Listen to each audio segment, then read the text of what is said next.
నమస్తే, welcome to Telugu రాజ్యం. ప్రస్తుతం మనతో పాటు ఉన్నారు ఉమ్మడి ఆంధ్రప్రదేశ్ మాజీ హోంమంత్రి డాక్టర్ మహేశ్వరరెడ్డి గారు ఉన్నారు. నమస్కారం సార్. నమస్కారం. మహేశ్వరరెడ్డి గారు, మీరు ఉమ్మడి ఆంధ్రప్రదేశ్లో మాజీ హోంమంత్రిగా పనిచేస్తున్నారు. మిమ్మల్ని ఒక ప్రశ్న అడగాలి. ఏంటంటే, మావోయిస్టు అగ్రనేత హిడ్మా చనిపోయిన పరిస్థితి నిన్న దాదాపుగా 6-7 గంటల ప్రాంతంలో మారేడుమిల్లి అటవీ ప్రాంతంలో వాళ్ళు ఛత్తీస్గఢ్ నుంచి ఆంధ్రప్రదేశ్ వయ్యా ఒడిశా వెళ్ళాలనే ప్లాన్లో వచ్చినట్టు కూడా వార్తలు వస్తున్నాయి. ఈ క్రమంలోనే బలగాలకు తారసపడితే ఎన్కౌంటర్ చేసినారు. దాదాపుగా 6 మావోయిస్టులు వాళ్ళ టీంతో కలిపి చనిపోయిన పరిస్థితి. ఓవరాల్గా ఈ ఎన్కౌంటర్ని మీరు ఎట్లా చూస్తారు సార్? జనరల్గా ఇప్పుడు కగారు అని ఒక ఆపరేషన్ చేస్తున్నారు. ఈ బస్తర్ ప్రాంతంలోనూ కేంద్ర బలగాలను దింపి కూంబింగ్ చేస్తున్నారు. ఎక్కడ తారసపడి ఎదురు కాల్పులు జరిగినప్పుడు ఇంతమంది చనిపోవడము,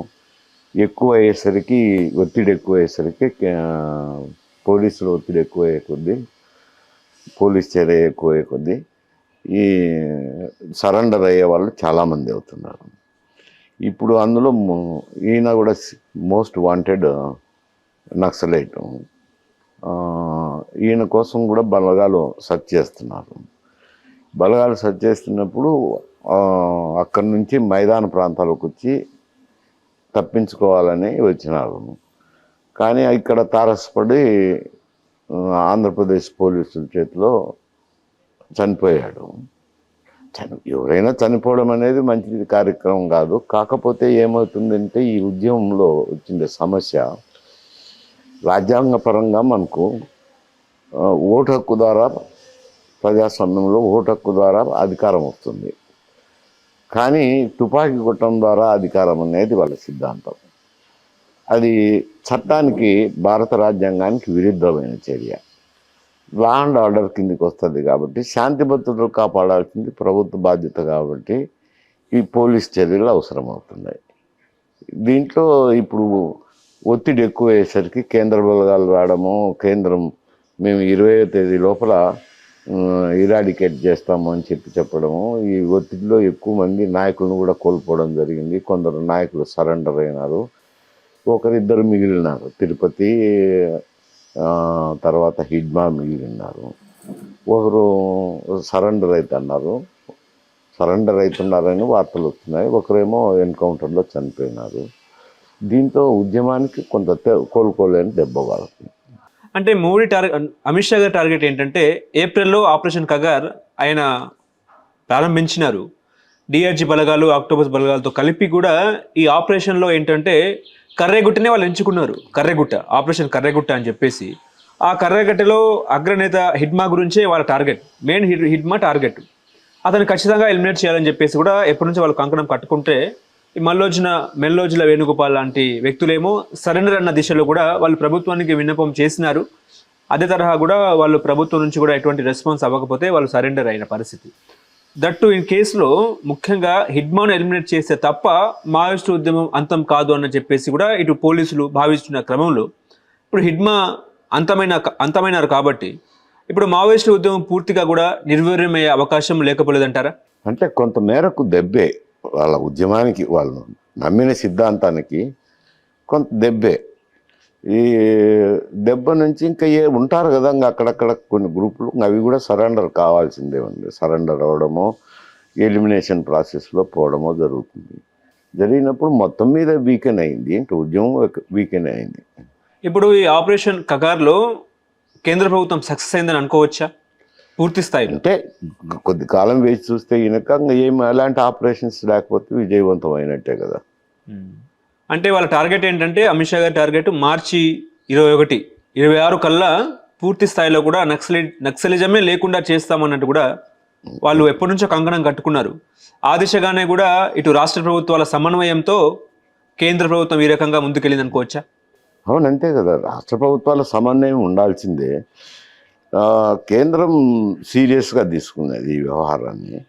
అక్కడ జరుగుతున్న హింసాత్మక సంఘటనలు అయితేనేమి, రకరకాల కార్యక్రమాల వల్ల వీటిని ఉగ్రవాదం లేకుండా అణిచివేయాలని కేంద్ర ప్రభుత్వం నిర్ణయం తీసుకొని తీవ్రమైన చర్యలు తీసుకున్నది. కగారు అని ఒక ఆపరేషన్ మొదలుపెట్టినారు. దీంట్లో చాలామంది చనిపోవడము, చాలామంది సరెండర్ కావడము, పెద్ద పెద్ద నాయకులంతా.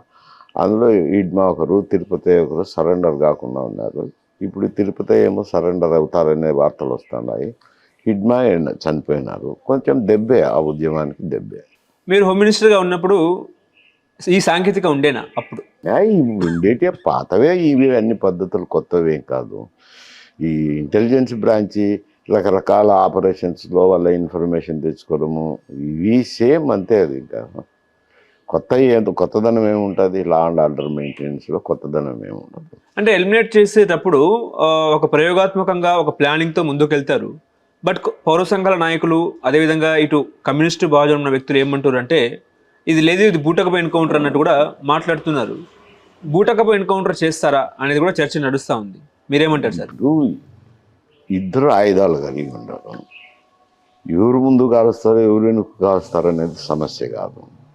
కాల్పుల్లో ఎవరో ఇటు సైడ్ నష్టాలు ఉంటాయి. దాదాపు 500 మంది పోలీసులు కూడా ఈ ఆపరేషన్లో పోయినారు కదా.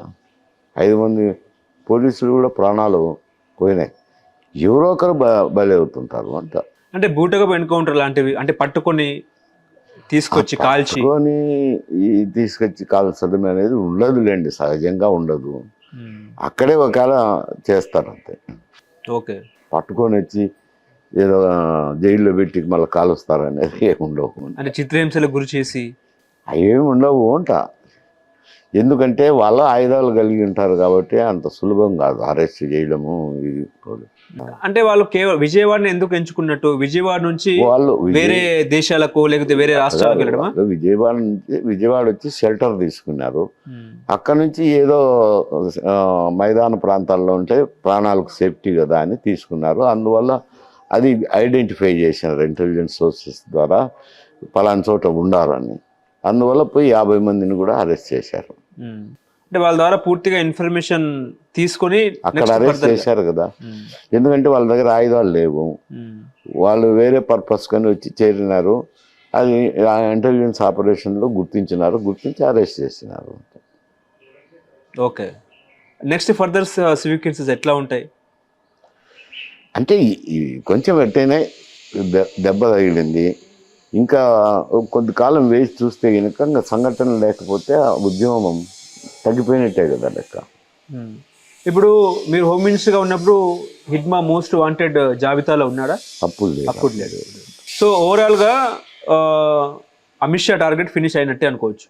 కొంచెం వాళ్ళు చెప్పుకుంటున్నారు, ఇంకా ఉంటాయి కదా ఎలిమెంట్స్, ఎక్కడ చోట ఉంటాయి కదా, అవన్నీ కూడా ఎలిమినేట్ చేస్తే కొద్ది కాలం వేసిన తర్వాత ఇంకేం సంఘటన లేకపోతే ఆ ఉద్యమం అణిగిపోయినట్టే. అంటే తుపాకీ కొట్టడం ద్వారా రాజ్యాధికారం రాదు అన్న భావనలోనే మావోయిస్టులు ఉన్నారు.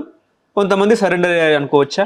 అంతేనా సార్? అంటే ఒకరు పిలిపించారు, అందులో ఒక విభాగం ఉన్న ఎక్స్ట్రీమిస్టుల్లో పీపుల్స్ వార్ గ్రూప్లో ఉన్న ఒక విభాగం వాళ్ళు ఇంకా కష్టము, గొట్టం ద్వారా సాధించడం అంటే ఇబ్బందికరం అవుతుంది, ప్రజల్లో మమేకమై చేయాలా అని ఒక వర్గం అయితే పిలిపించినారు. ఒక వర్గం ఒప్పుకోలేదు కదా, ఒప్పుకోలేక అంటే కంటిన్యూ అవుతుండే దాంట్లో ఈడ్మా కూడా ఒకరు కదా. ఇప్పుడు ఆ ఆపరేషన్లో ఆయన కూడా ఎలిమినేట్ అయిపోయినారు. ఇంకొక ఆయన తిరుపతి ఎవరు ఆయన సరెండర్ అవుతున్నట్టున్నారు. మల్లోజన వేణుగోపాల్ సరెండర్ అయ్యారు, అంతకుముందు అయ్యారు. కాకపోతే ఇప్పుడు మావోయిస్టులు భావిస్తున్నది ఏంటంటే, మాజీ నక్సలైట్లు చెప్పిన ప్లానింగ్ ప్రకారమే పోలీసులు అలర్ట్ అయ్యారు అన్నట్టు కూడా భావిస్తున్నారు. ఉండొచ్చు, ఇన్ఫర్మేషన్ రకరకాలుగా సాధించుకుంటూ ఉంటారు అంటారు. మాజీ నక్సలైట్లు ఉండొచ్చు, ఇతర సోర్సెస్ ఉండొచ్చు, రకరకాలుగా వస్తుంటుంది ఇన్ఫర్మేషన్ అంటారు.